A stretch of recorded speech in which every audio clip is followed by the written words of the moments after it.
মৎস্য সম্পদ রক্ষার্থে গৃহীত বর্তমান অন্তর্বর্তীকালীন সরকারের কিছু পদক্ষেপ প্রশংসিত হয়েছে। গবেষণালব্ধ তথ্যের ভিত্তিতে সামুদ্রিক মাছের সুষ্ঠু পরিবেশ ও উৎপাদনশীলতা পুনঃপ্রতিষ্ঠা কল্পে এবছর ৬৫ দিনের পরিবর্তে ৫৮ দিন ১৫ এপ্রিল থেকে ১১ জুন সমুদ্রের সকল প্রকার নৌযান কর্তৃক মৎস্য আহরণে নিষেধাজ্ঞা বাস্তবায়ন করা হচ্ছে। এই লক্ষ্যে সামুদ্রিক মৎস্য বিধিমালা ২০২৩-এর প্রয়োজনীয় সংশোধন আনা হয়েছে। এটা আমরা যেটা হলো যে শুধু যে দিন কমিয়েছে তা না, তারিখটাও আমরা এমন করে করেছি যেন অন্য দেশের সাথে সামঞ্জস্যপূর্ণ হয়, যেন আমাদের দেশের জেলেরা যখন মাছ ধরতে যাবে পারবে না, তখন আবার অন্য দেশে যেন এসে না ধরে। আমরা দেশীয় মাছ রক্ষার্থে আইন protection and conservation of fish act 1950 প্রয়োজনীয় সংশোধন কল্পে প্রণীত অধ্যাদেশ 2025 অনুযায়ী নতুন একটি ধারা 7 যুক্ত হয়েছে। সেই অনুযায়ী মুক্ত জলাশয়ে অভয়াশ্রম ঘোষণা করে মাছ এবং অন্যান্য জলজ প্রাণী সংরক্ষণ করা যাবে। এটাও একটা গুরুত্বপূর্ণ সংযোজন, কারণ আমরা অভয়াশ্রম বাড়াবার জন্য আইনি পদক্ষেপ নিয়েছি।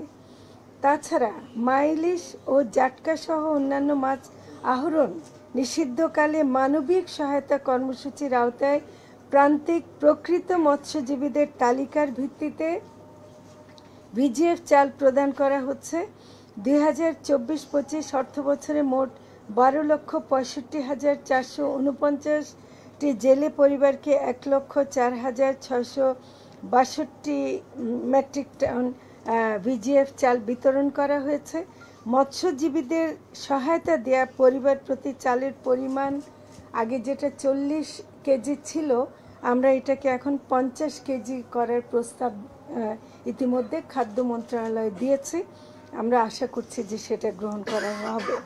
আরও একটা কষ্টের দিক আছে, সেটা আপনারাই অনেক সময় রিপোর্ট করেন, সেটা হলো দাদনের দুষ্ট চক্র থেকে জেলে ও মৎস্যজীবীদের মুক্ত করার লক্ষ্যে সহজ শর্তে ঋণ প্রদান সুবিধা নিশ্চিত করতে বাংলাদেশ ব্যাংকের কাছে আমরা একটি বিশেষায়িত ব্যাংক প্রতিষ্ঠার প্রস্তাব দিয়েছি। বাংলাদেশ ব্যাংক এর মধ্যে আমাদেরকে, প্রস্তাবটি এখনও তাদের কাছে আছে, কিন্তু এর মধ্যে তারা আমাদেরকে এজেন্ট ব্যাংকিংয়ের মাধ্যমে আপাতত কিছু সমাধানের উদ্যোগ গ্রহণ করার প্রস্তাব দিয়েছেন। আমরা সেটা করলেও বিশেষায়িত ব্যাংকের বিষয়টা আমরা অব্যাহত রাখছি। সেটা যখন হবে সেটা আপনারা নিশ্চয়ই জানতে পারবেন। আরও একটি গুরুত্বপূর্ণ কাজ আমরা এগিয়ে নিয়েছি, সেটা আপনারা জানেন যে মৎস্য, গবাদি পশু, পোলট্রি খামারে বিদ্যুতের উচ্চ হারে যে পরিশোধ করতে হয়, তার জন্য উৎপাদন খরচ বেড়ে যায়, এবং এটার জন্য আমরা যেটা মৎস্য প্রাণী সম্পদ মন্ত্রণালয় কৃষি খাতের সাথে সামঞ্জস্যপূর্ণ করার জন্য বাংলাদেশ এনার্জি রেগুলেটরি কমিশনের কাছে বিদ্যুৎ, জ্বালানি ও খনিজ সম্পদ মন্ত্রণালয়ের মাধ্যমে আবেদন করেছে। এটা নতুন এবং অলরেডি এটা এনার্জি রেগুলেটরি কমিশনের কাছে আছে। তারা গণশুনানি করে বা যেভাবে হোক বিদ্যুতের রেটটা করবে। এটা সর্বশেষ অগ্রগতি বিদ্যুতের ব্যাপারে, সেটা আপনাদেরকে জানাচ্ছি। আশা করি ইনশাল্লাহ হবে। আরও দেশীয় মাছ আমাদের যে প্রজাতি রক্ষা করার যে কাজগুলো হচ্ছে, আমাদের যে মৎস্য গবেষণা প্রতিষ্ঠান আছে, তারা এর মধ্যে মিঠা পানির বিলুপ্ত প্রায় 64টি মাছের মধ্যে 40 প্রজাতির মাছের প্রজনন কৌশল ও চাষ পদ্ধতি উদ্ভাবন করেছেন, এবং 102 প্রজাতির দেশীয় মাছের লাইভ জিন ব্যাংক প্রতিষ্ঠা করেছে। তো এটাও গুরুত্বপূর্ণ এই জন্যে যে বিলুপ্ত প্রায় মাছগুলোকে আমাদেরকে আবার ফিরিয়ে আনার কৌশল আমরা নিচ্ছি। হালদা নদী, এটা কিন্তু একটা খুব গুরুত্বপূর্ণ, আপনারাও রিপোর্ট করেন অনেক সময়। সেটা হলো যে এটা রুই মাছের স্টক কৌলিতাত্ত্বিকভাবে বিশুদ্ধ এবং সমগ্র দেশের মৎস্য হ্যাচারি সমূহের ব্রুড মাছের সবচেয়ে গুরুত্বপূর্ণ উৎস, এবং এখানের এটা একেবারে একদম ইউনিক একটা যেটা যেহেতু এর সাথে মেঘনা যমুনা পদ্মার কোনো কানেকশন নাই, এটা একেবারে পিওর। তো এটা রুই জাতীয় মাছের বা কার্প জাতীয় মাছের নিরাপদ প্রজনন নিশ্চিতকরণ ও গাঙ্গেয় ডলফিনের আবাসস্থল সংরক্ষণের লক্ষ্যে হালদা নদী এবং নদী তীরবর্তী 23,422 একর মৎস্য হেরিটেজ হিসেবে ঘোষণা করা সত্ত্বেও খাগড়াছড়ি পার্বত্য জেলার অন্তর্গত হালদা নদীর অববাহিকা অঞ্চলে কৃষি জমিতে প্রায় 20 একর জমি জুড়ে টোব্যাকো কোম্পানি কৃষকদের তামাক চাষে বাধ্য করছে। এটা আমি একটু বিশেষভাবে উল্লেখ করছি, কারণ তামাক চাষে ব্যবহৃত অতিরিক্ত সার, কীটনাশক ও বিষাক্ত রাসায়নিক পদার্থ বৃষ্টির পানির সাথে মিশে প্রবাহিত হয়ে হালদা নদীর জলজ পরিবেশ ও মাছের প্রজননে মারাত্মক ক্ষতিকর প্রভাব ফেলছে। কারণ এখানে ক্ষতি হলে আপনার কিন্তু একেবারে যে ডিমটাই, এখানে তো ডিমটাই আমরা আহরণ করি, সেটাই মরে যাবে। হালদা নদীর অববাহিকায় তামাক চাষ হতে কৃষকদের বিকল্প ফসল উৎপাদনে সহায়তা করার জন্য কৃষি মন্ত্রণালয়ের সহায়তা আমরা চেয়েছি। তারা আমাদেরকে বলেছেন যে তারা আগামী মৌসুমে সেটা অবশ্যই বন্ধ করবেন। রাঙ্গামাটি ও খাগড়াছড়ি জেলার 10টি উপজেলা জুড়ে বিস্তৃত প্রায় 68,800 হেক্টর আয়তন বিশিষ্ট কাপ্তাই হ্রদ বাংলাদেশের সর্ববৃহৎ আভ্যন্তরীণ বদ্ধ জলাশয়। এখানে দেশীয় 80 প্রজাতির মাছ এবং চিংড়ি, 36 প্রজাতির বাণিজ্যিকভাবে আহরিত মাছ রয়েছে। কাপ্তাই হ্রদে মাছের স্বতঃস্ফূর্ত প্রাকৃতিক প্রজনন নিশ্চিতকরণ এবং জীব বৈচিত্র্য সংরক্ষণের জন্য প্রতি বছর প্রজনন মৌসুমে 3-4 মাস মৎস্য আহরণ বন্ধ রাখা হয়। এটা আসলে বিএফডিসি এটা ম্যানেজ করে থাকে এবং এখানে বিলুপ্তপ্রায় মৎস্য প্রজাতি রক্ষা করার কাজ এখানে বিএফআরআইও কাজ করছে এবং এখানে আমরা 7টি অভয়াশ্রম তৈরি করেছি।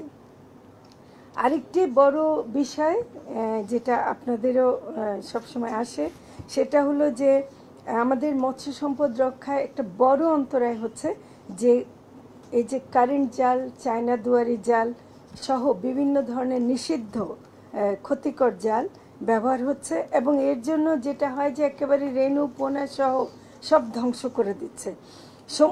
এরপর আরও জোরে বসছে সমুদ্রগামী কাঠের তৈরি ছোট ট্রলারকে অবৈধভাবে ট্রলিং ডোর রূপান্তর করে সমুদ্রের মাছের এটা একটা ভয়ানক হুমকির সৃষ্টি করেছে। এর সাথে যুক্ত করা হয় আবার বেহেন্দি জাল, যার ফাঁস খুব ছোট।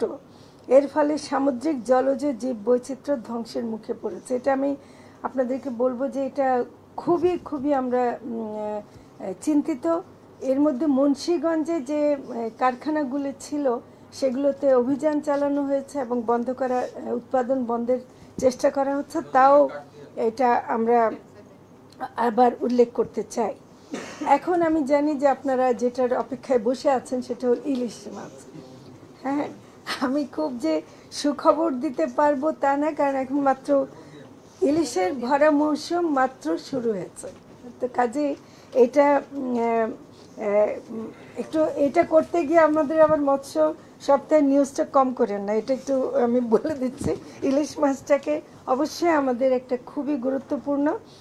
আমরা এবার জাটকা রক্ষার যে সপ্তাহ পালন করেছিলাম তা অত্যন্ত ভালোভাবে করেছে এবং 12 জুন থেকে 20 জুলাই পর্যন্ত মানে আমরা একটা হিসাব দিচ্ছি যে এই পর্যন্ত আহরণ করা, মানে ওই যে নিষিদ্ধ কাল পার হওয়ার পরে একটা হিসাব হলো 12 জুন থেকে যেটা 11 জুন পর্যন্ত নিষিদ্ধ কাল ছিল, 12 জুন থেকে 20 জুলাই পর্যন্ত 46,790 মেট্রিক টন মাছ আহরিত হয়েছে।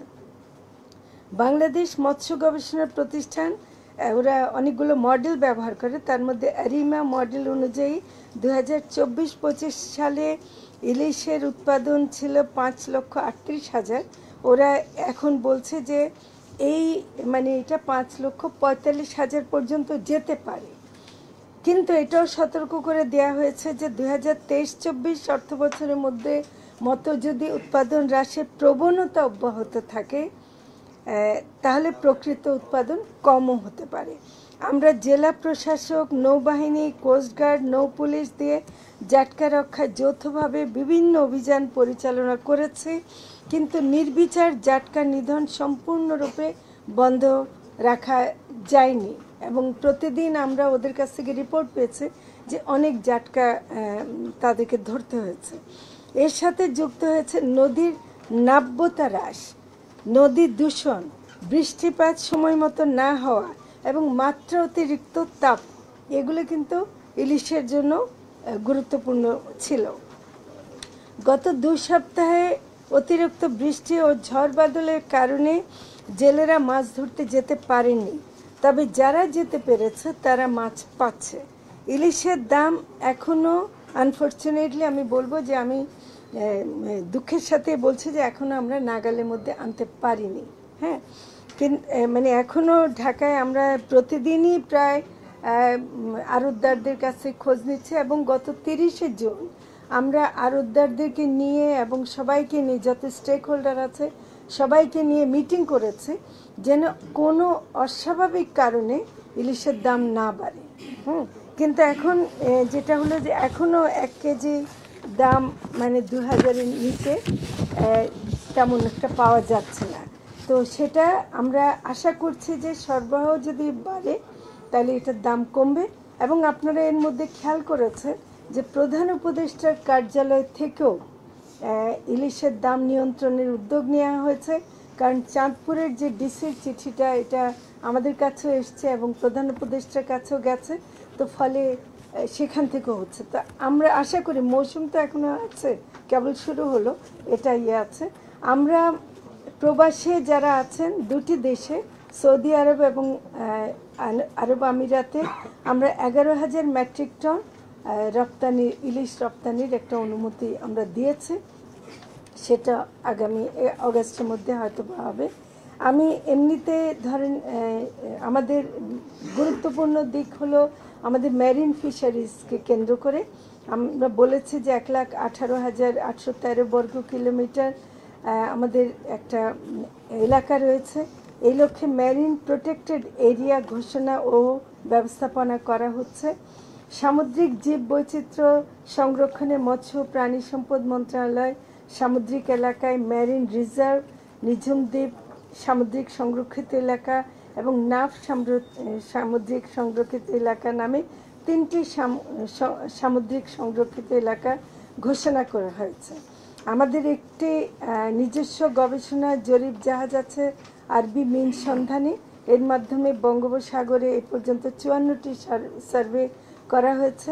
আসলে আমাদের যেটা এখনও মেরিন স্টকটা জানা খুব জরুরি যে আমাদের কী কী আছে। তবে এই বছর 22 আগস্ট থেকে 22 সেপ্টেম্বর পর্যন্ত আরবি ডক্টর ফিটজফ ম্যানসনের যে ভেসেলটা আসবে এবং যেটা একটা সার্ভে করবে, সেটার মাধ্যমে আমরা আরও তথ্য জানতে পারবো।